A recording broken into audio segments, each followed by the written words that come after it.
Hare Krishna, Prabhuji. Yes. Prabhuji, we can start, Prabhuji. Can you hear me? Yes, I can hear you, Prabhuji. Okay. You need to start your video, Prabhu. Gotcha.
Prabhuji, we are live, Prabhuji. We can start.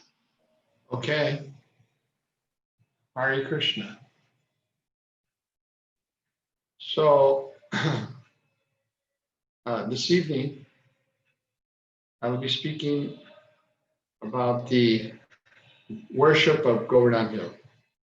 This is from Srimad Bhagavatam, 10th Canto, chapter number 24. Om Namo Bhagavate Vasudevaya. Om Namo Bhagavate Vasudevaya. Om Namo Bhagavate Vasudevaya.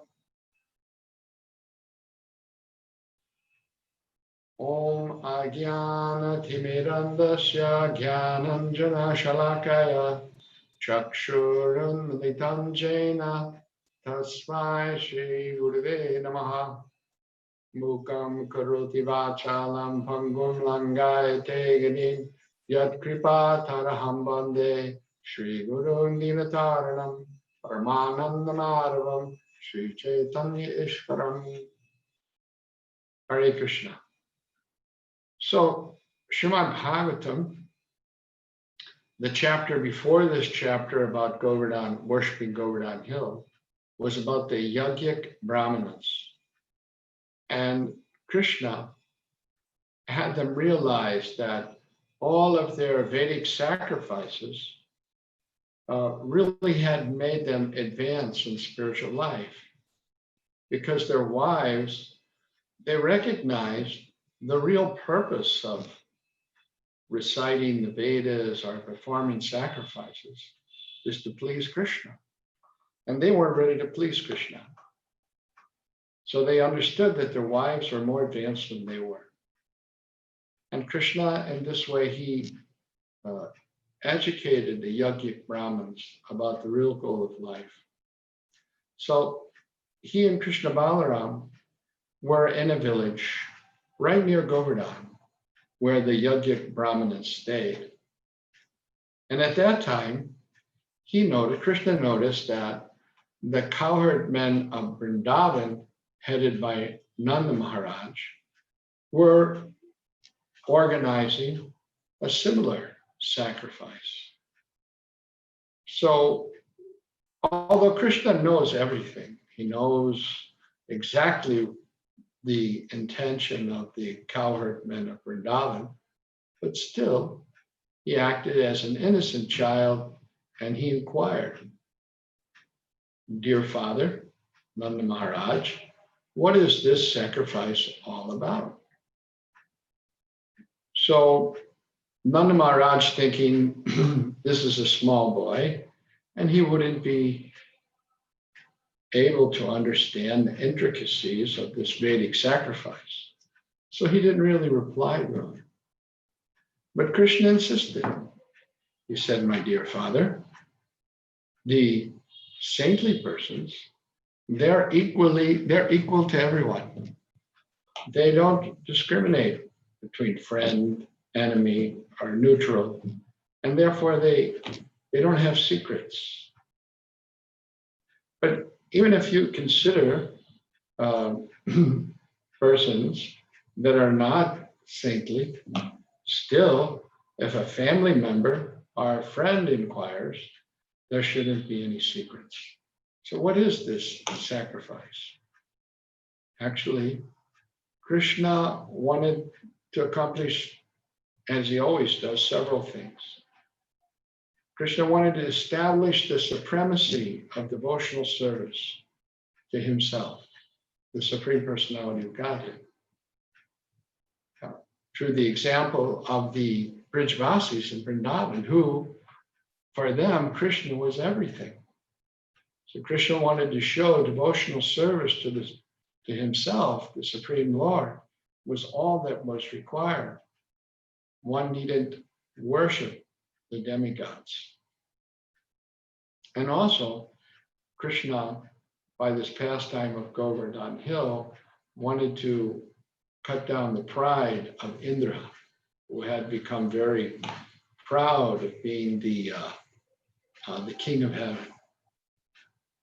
So Krishna began to explain to his father, please, I'm really interested.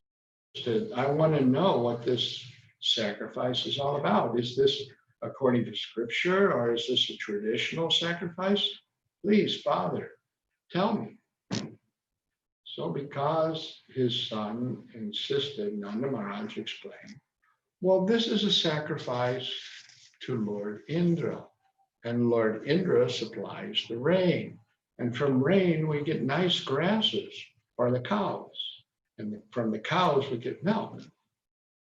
And that provides us with livelihood, sustenance and livelihood. So because the rain is so important and it comes from Indra, therefore, we're making this sacrifice to please Indra, the Lord of the rain. And Lord Krishna, in reply to that, he began to explain one atheistic philosophy called karma mimamsa philosophy. And basically, Krishna began to explain that there's no need to worship Indra because everyone has to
Hare Krishna.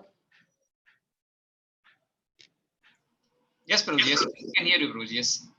So I should go ahead. Yeah, please continue, Prabhu. Sorry about that. No problem, Prabhuji.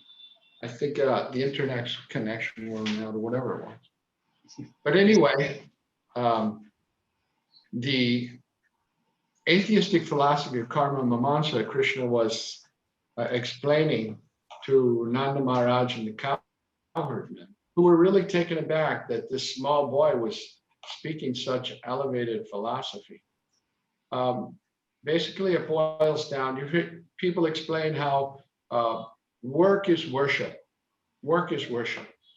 They feel that over and above the existence of the Supreme Lord, their very karma or their activities is what should actually be focused on and worshiped. Because God is dependent on the individuals to perform karma so that he can award them the effects of their karma. And therefore, they feel that karma is absolute. Although this is atheistic philosophy, still Krishna was explaining it to the cowherd men, Nanda and Nanda Maharaj. So, Krishna was saying that since the results of your karma are, you're bound to get that result, there's really no need to worship the demigods. The rain comes down even on the ocean, which has no need for the rain. So the living entities, by the karma that they have accrued, they're bound to get the result of that good or bad. And activities are performed by the living entity.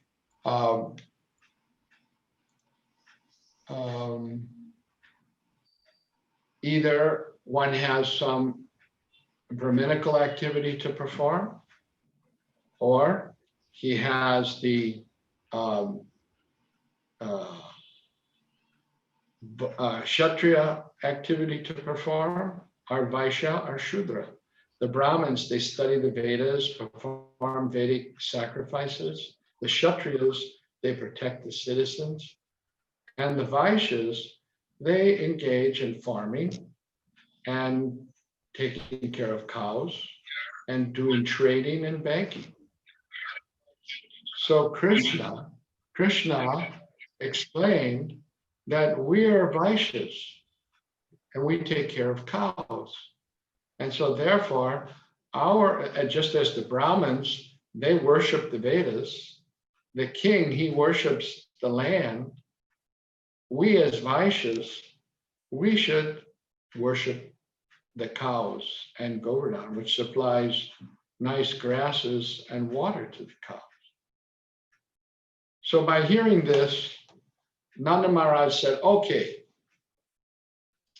let us finish this sacrifice today, and we'll make another sacrifice. We'll collect all the paraphernalia and make another sacrifice in a couple of days. And Lord Krishna said, no, why should we? That'll take time. Why should we, lose the time? Let us take all these things that you've collected and use them to worship Govardhan Hill. Govardhan Hill is the one that supplies nice grasses to the cows. And the cows are a real livelihood. We don't live in the city. We're not city dwellers. We live in the forest. We live in Vrindavan. And so therefore, we depend on the cows. And we always take care of the cows. In the good times or the bad times, still we take care of the cows and we depend on them. So let us worship Govardhan Hill right now. Hearing this, and because of his affection for his small son, Nanda Maharaj agreed, okay, let us worship Govardhan Hill. And the cowherd men began to ask Krishna, okay, what do you want us to arrange? So Krishna began to explain that you should call these Brahmins and have them chant the Vedic mantras. And they should perform Vedic sacrifices. After they do that, you should feed them sumptuously. And also all the other animals, the cows should be fed. And even the dogs and other animals should be fed. So we see that nowadays it's very popular that people want to take care of dogs and cats, especially in America.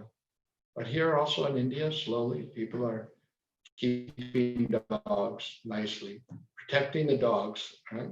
But actually, these are lower animals. They're not to be neglected, but at the same time, the real protection that the human society needs to give is to give to cows, right?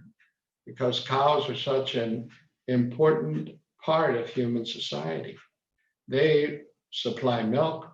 From milk, you can make so many different preparations. Prabhupada explains, like rasgulla, sandesh, and so many hundreds of preparations. But over and above that, also in the Vedic culture, from milk, one can get ghee. And ghee is required for performing Vedic sacrifices. So the cow's position in society, in human society, is very important, and the cow should be protected. So Krishna explained that one should provide many nice foodstuffs for offering. And he explained that you bring these cooked foods. There's pakana and kachana. Pakana means fried foods like samosa, pakoras, chakori, what do you call it?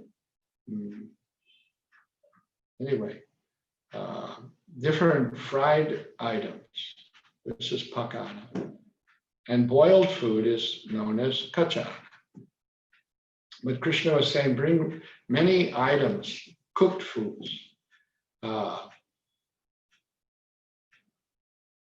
Kachori is the word I was looking for, kachoris, right? Famous. One of Srila Prabhupada's favorite foods is kachoris. When he was a small boy, his mother would make him kachoris. And he would eat one and keep one in his pocket. And they would call him Kachori Mukhi because he was always very fond of eating kachoris. And that's also a famous item in Mathura. If you go, kachoris from Mathura are very famous. So all of these items, Krishna requested them to make, and they put it all together. And the gopis dressed themselves very luxuriantly for worshiping Govardhan Hill. And even today in Braj and all the surrounding areas, on that day of worshiping Govardhan Hill, they all dress very nicely and celebrate, either by circumambulating Govardhan Hill or in their place.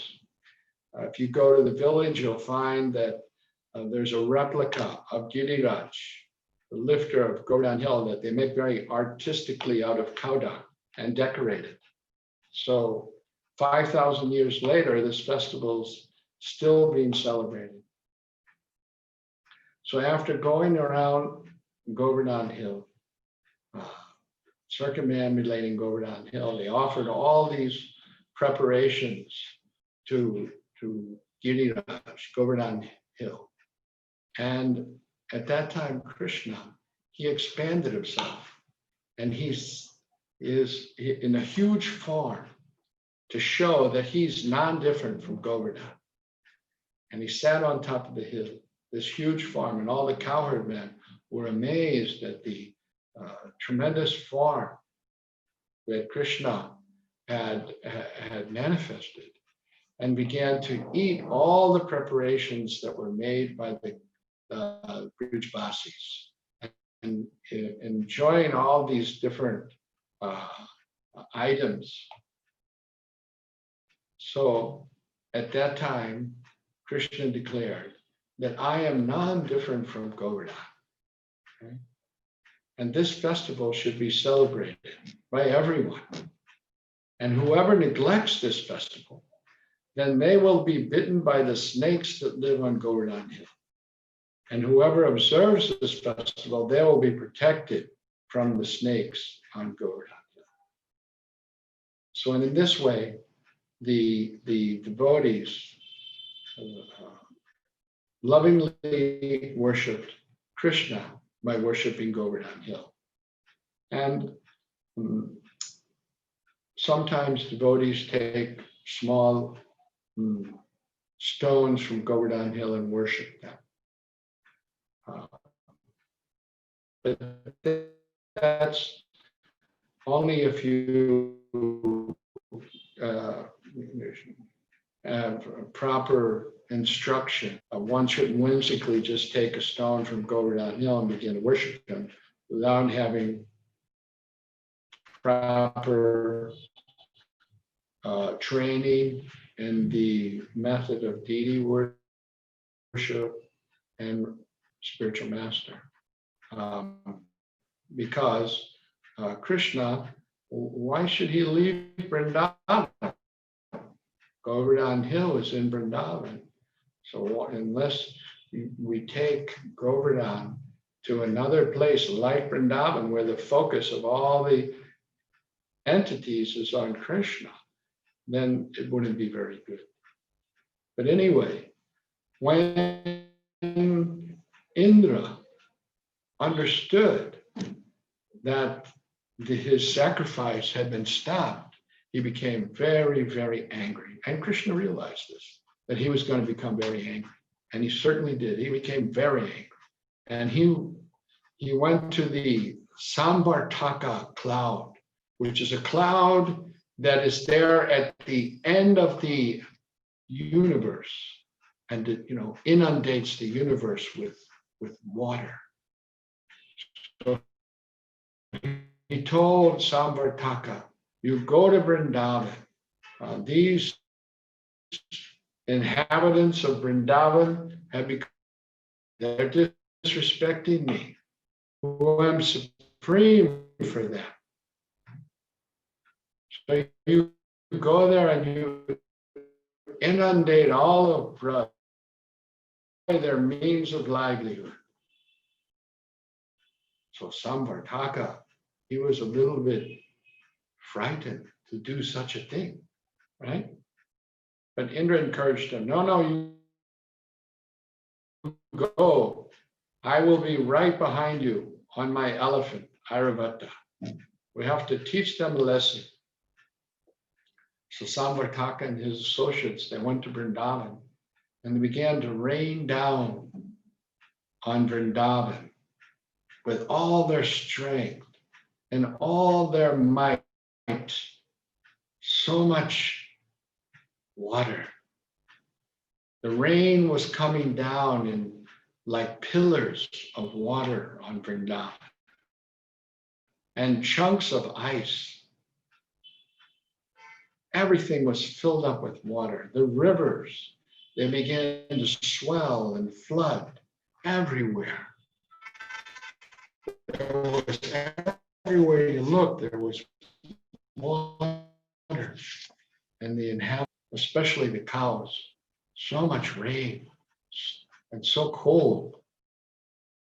The small calves got underneath the bodies of the cows for protection from the rain and the cold. And all the inhabitants of Vrindavan, they turned to Krishna for protection. And Krishna, seeing that they were suffering from the inundation created by Indra, he immediately went from the house of Nanda Maharaj and came to Govardhan. Just like that. If you've all visited Vrindavan, you know that you have to take a vehicle or a bus to get to Govardhan. It's quite a long way. But Krishna, he got there in a second from the porch of the house of Nanda Maharaj. He was in Govardhan instantly. And when he reached there, he picked up the Govardhan hill. He picked up Govardhan hill, and he kept it just like a small child picks up a mushroom. And he kept it on the pinky of his left hand. And he told all the inhabitants of Vrindavan, you'll come now and take shelter under Govardhan Hill. But don't worry, it won't fall, you come inside.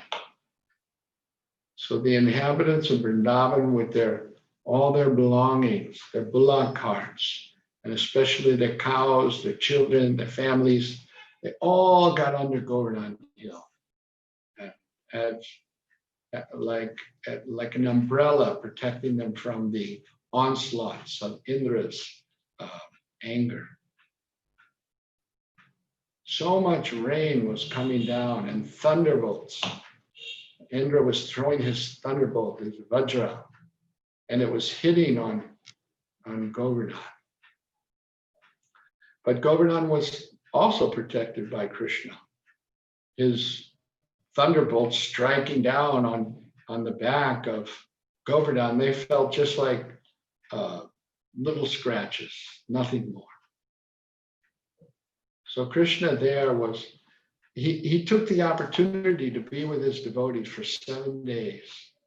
Nobody was hungry, nobody was thirsty. Everybody was simply meditating on Krishna and the beauty of Krishna. So Krishna fulfilled his desire to interact with the devotees of Braj in that way, protecting them and being with them continuously, the source of their meditation for 7 days. He got he shared his love with the devotees of Braj. And that's what Braj is all about, devotional service. Devotional service means to develop attraction for Krishna. The active principle, Rupa Goswami explains, of devotional service is to always think of Krishna. This the devotees in Braj were doing, which was most intensely exemplified by the gopis.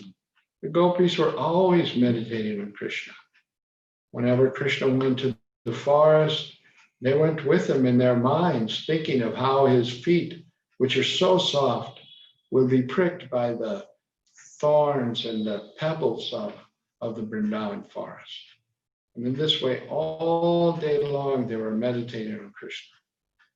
So devotional service means to practice with Vaidhi Bhakti, Sadhana Bhakti, practice that process. Of course, the easiest way and the best way to think of Krishna is by chanting his holy name. Hare Krishna, Krishna Krishna, Hare Hare, Hare Rama, Rama Rama, Hare Hare. So when Indra saw that his attempt to punish the inhabitants of Braj was completely thwarted by Lord Krishna's lifting of the Govardhan Hill, all of a sudden he understood his mistake. He understood that Krishna was his master. The demons also challenged Krishna, but the demons, they never understand their mistake. They continue birth after birth, from demoniac species to demoniac species, challenging the authority of the Supreme Lord. But the demigods, although sometimes they may forget the supremacy of the Supreme, when they get a good slap from Krishna, then they realize it. And in this instance, the same thing happened to Indra. He awoke and he understood. He understood his mistake.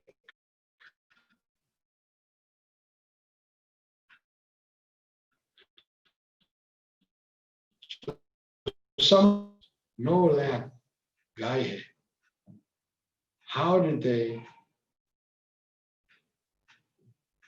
all fit under the Govardhan Hill.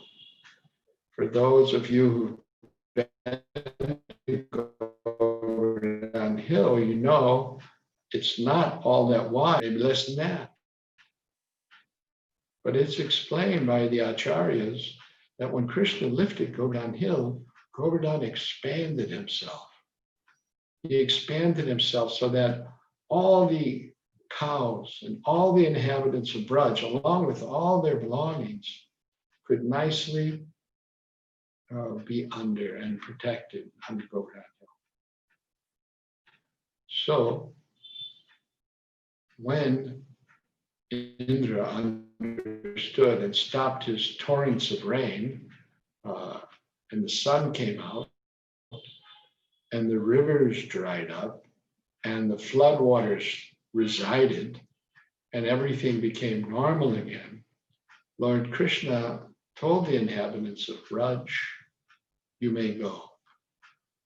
But one nice pastime is there in the nectar devotion.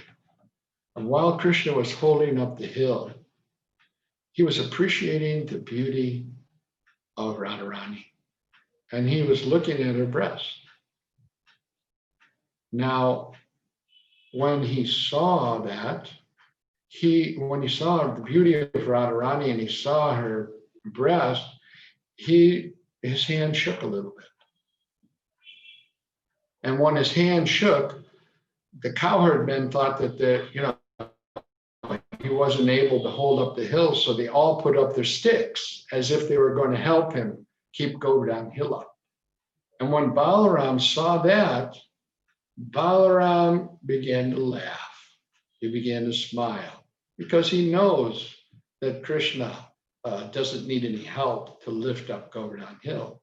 But Krishna thought he was smiling because he was looking at Radharani. And therefore Krishna blushed. His face became red. So like that, during those 7 days under the Govardhan Hill, the Lord reciprocated with the devotees in so many different loving ways. And now that the rain was over and Indra had been chastised, he told the inhabitants, you can go. So they packed up all their belongings in the bullock carts, and they took their cows, and they all went home. And Lord Krishna gently placed back the hill in its original place. And that is the wonderful pastime of Krishna and lifting the Govardhan Hill for the two reasons of being with his devotees and chastising Lord Indra. Later, Indra came to meet Krishna, and Krishna, he was with his cowherd boyfriend, so he took Indra off to a separate place because he knew that Indra would be embarrassed by what he had done. And Indra worshiped, provide milk for performing Abhishek. So in this way, Indra admitted his mistakes and glorified Krishna with beautiful prayers, explaining Krishna's actual position as the Supreme Personality of Godhead. So this is the pastime of Lord Krishna lifting Govardhan Hill. Whoever performs this pastime by making a Govardhan Hill and offering it to Krishna, they experience great joy. Many times, newcomers, I remember once in our St. Louis temple, some young people had come to the temple for the first time. and we were having Govardhan Puja. So after the worship of Govardhan, after the artik of Govardhan Puja, they were moving around the hill and circumambulating this hill, which was made out of halava, and it had all kinds of sweets on it and samosas. It was a huge hill made out of prasada. And those visitors, they were so happy. They were running around the hill with wild abandonment. All of a sudden they had become so enlivened by worshiping. They didn't know what the ceremony was. They didn't really understand it, the pastime, but they were so happy just to circumambulate that hill because they were enlightened from within the heart to render devotional service. And later, some of those devotees, they went on to get initiated. And one of them, his name was Radhakund. Now, after he had gone to the Govardhan Puja for the first time, he spent the night in the temple, and the next day he was sitting out on the porch. He told me this later, many years later, and he was feeling very unhappy because he wanted to perform devotional service. He wanted to stay in the temple, but he thought that you had to be a pure devotee to stay in the temple. And he thought all the devotees living in the temple were pure devotees. And he was fallen, so he couldn't live in the temple. So he told me many years later that I came out and sat down next to him, and he explained this to me. But I told him that, I didn't even remember that, but he explained that I told him that you don't have to be a pure devotee to live in the temple. We're the devotees living in the temple. We're not pure devotees, but we're trying to become pure devotees. All you have to do is agree to take to the process of trying to become a pure devotee. And then you can be in the association of devotees. And he was so happy that he heard that. That very day, I think he went back to his place and collected some things, and he came back and joined the temple. And later on, he was initiated by Srila Prabhupada, and Srila Prabhupada gave him the name Radhakund. And Radhakund was a very enthusiastic devotee, very enthusiastic Buddhist. And later on, he, many years later, and this is just a few years ago, he had a habit of always talking about Krishna. He didn't like to talk about anything else, only talk. He actually had a badge. If you want to talk about Krishna, talk to me. And so he enlivened many devotees like that by talking about Krishna. And Krishna protected him so much. In the end, he contracted cancer, and there was another very senior devotee who took care of him and even raised funds for his treatment. But it was terminal, and he didn't have much time. So he went to Vrindavan, and he stayed there in Vrindavan. And he tried to live in Radhakund at the very end, but there wasn't much facility, so he came back to Vrindavan. At that time, there was a visiting devotee from America who was a hospice nurse. And she was able to, take care when he was leaving his body. So Radhakund left this world from Vrindavan.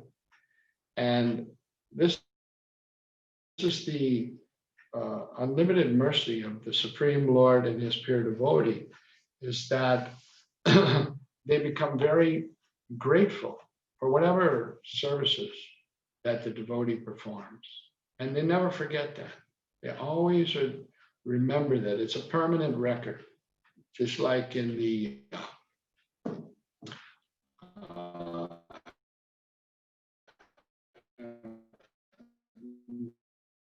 do anything wrong. But Krishna keeps a record if you do any service to him.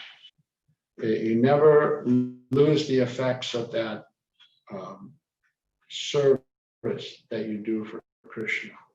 So the more we serve Krishna, the more we become closer to Krishna. And Krishna promises that my devotee never perishes, right? I always protect the devotee. So there's so many examples of how devotees rendered devotional service, but they forgot Krishna. They got caught up in work or family or something. But Krishna always came around and brought them back to his lotus feet. This is the nature of Krishna. He's very, very,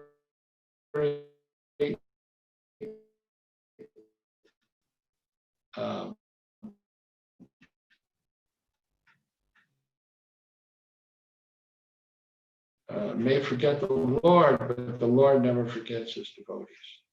And he arranged things in such a way so that they come to their senses, just like he did for Indra. Indra had forgotten his position, that he's the humble servant of the Supreme Lord. Krishna doesn't like that his devotees become very proud.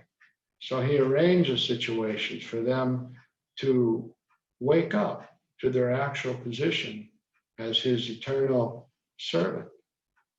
So there's so many examples that I can think of how the Lord helps the devotees make advancement in devotional service, which is to understand that they're his servant, they're his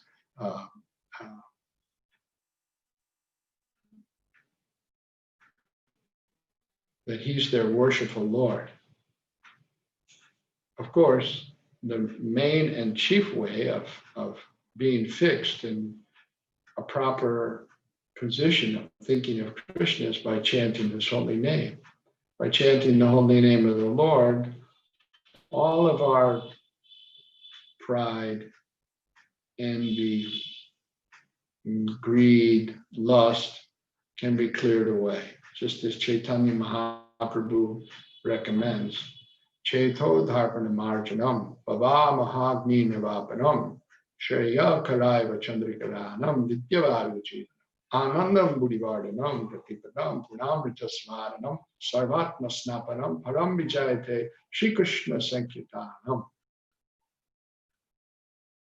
Our minds become cleared off. We can actually understand our position as the eternal servants of Krishna. Cheto Darpanam. Darpanam means mirror.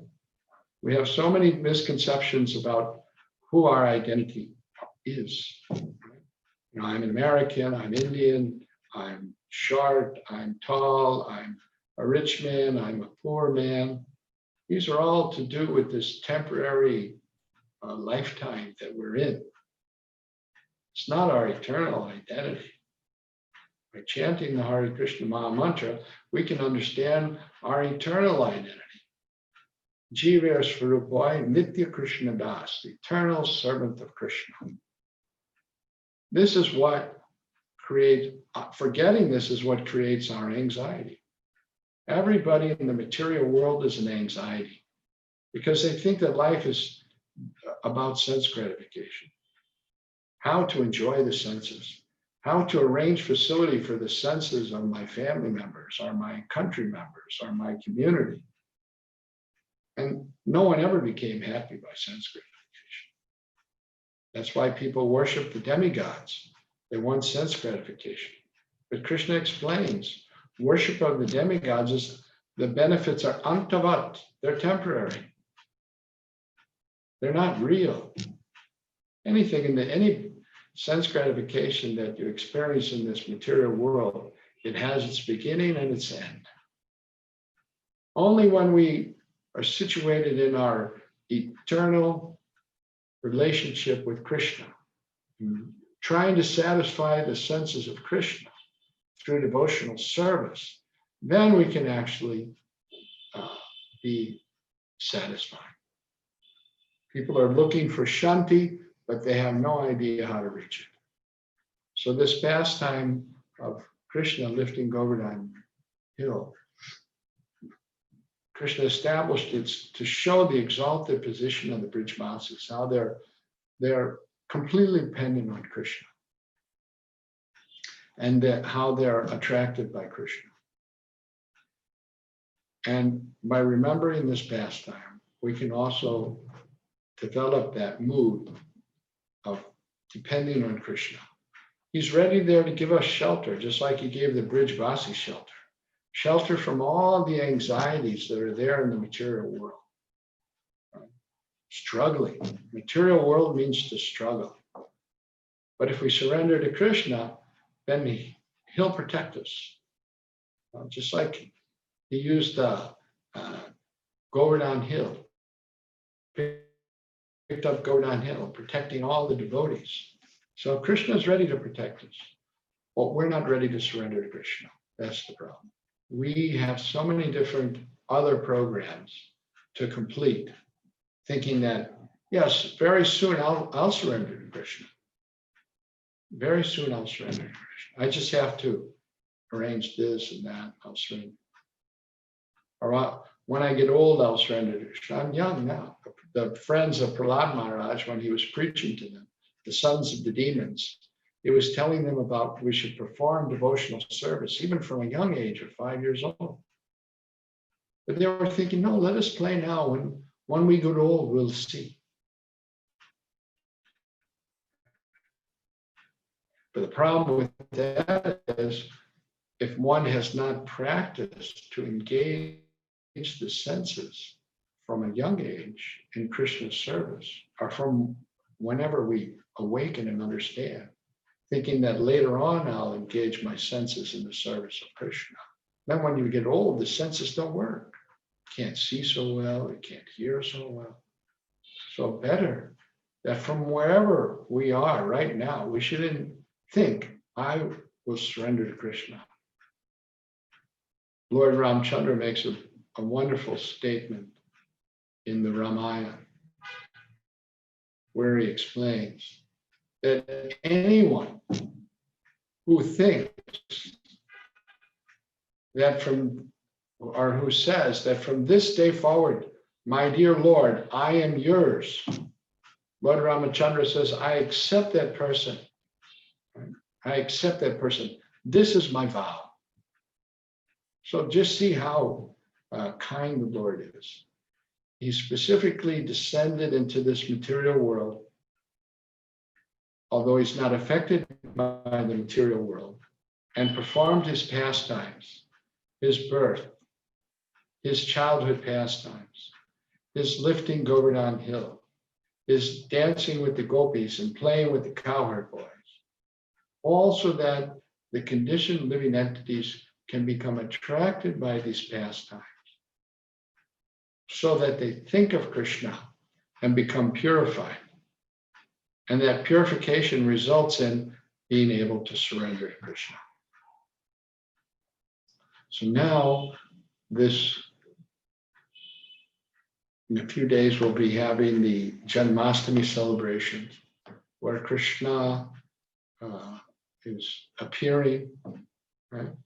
As he foretold Lord Brahma that I will come, and he comes.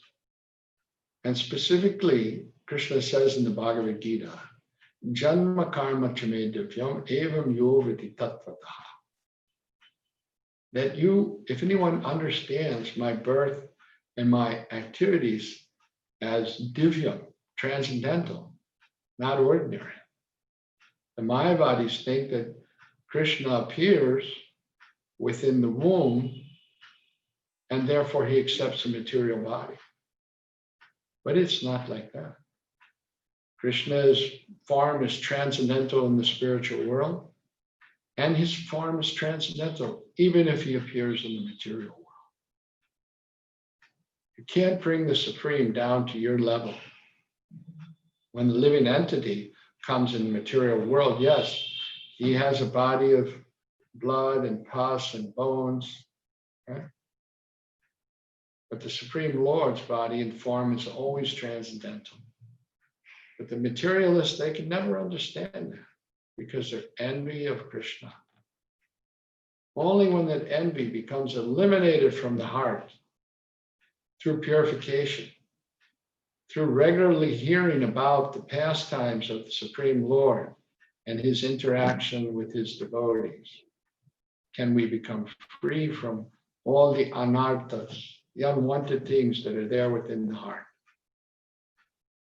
like envy, lust, greed, anger. All these things can be cleared away by regularly hearing from the Lord's pastimes with his devotees. So this is the benefit of the Lord coming, and by remembering that, by celebrating his birth and his transcendental appearance, then we gradually become purified. And when we become sufficiently purified, then the Lord will never let us go. Right? He'll always be there for us. So let us all take the opportunity of this upcoming Janmashtami festival to think of the Lord and the Lord's transcendental appearance, his transcendental activities, and become purified so that at the end of this life, we can get out of this miserable material world. People think they're locked up because of the virus, but we're always locked up, virus or no virus. We're locked up in this material body. Why are people so afraid of the virus? Because they could die. But nobody escapes this material world. Everybody has to die. We all have to die. So it's not just during this pandemic that we're in difficulty. We're always in difficulty. This is the place of difficulty. Padam padam yadvipadam natesham. There's danger at every step here. This is not the place we're meant to be. The place we're meant to be is with Krishna in the spiritual world. Devotional service means transporting ourselves from this material engagement, this land of birth and death, to the eternal life with Krishna in the spiritual world. So let us take this opportunity of the upcoming Janmashtami to remember that, and in that way become purified and benefited from this Janmashtami celebration to help us realize our actual position as the eternal servants of the Supreme Lord. Hare Krishna. Thank you very much for listening.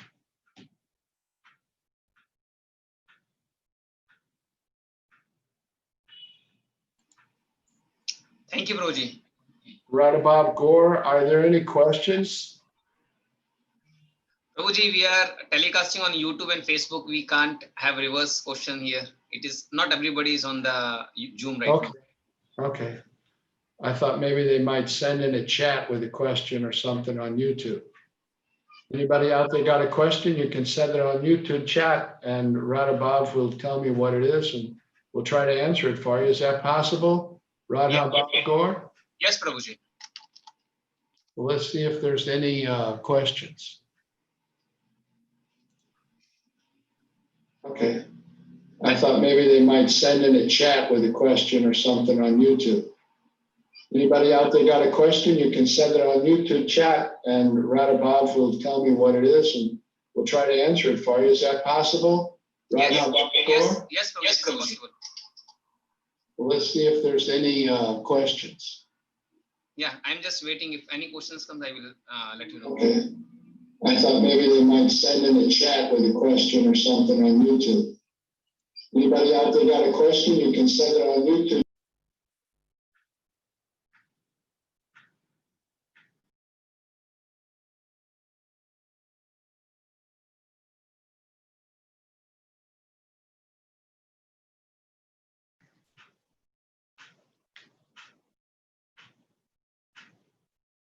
Or something on YouTube.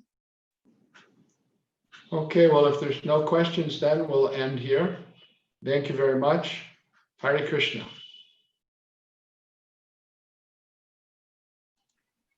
Thank you, Dandot Prabhuji. Thank you.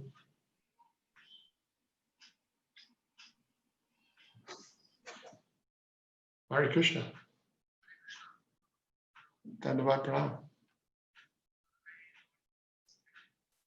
Oh.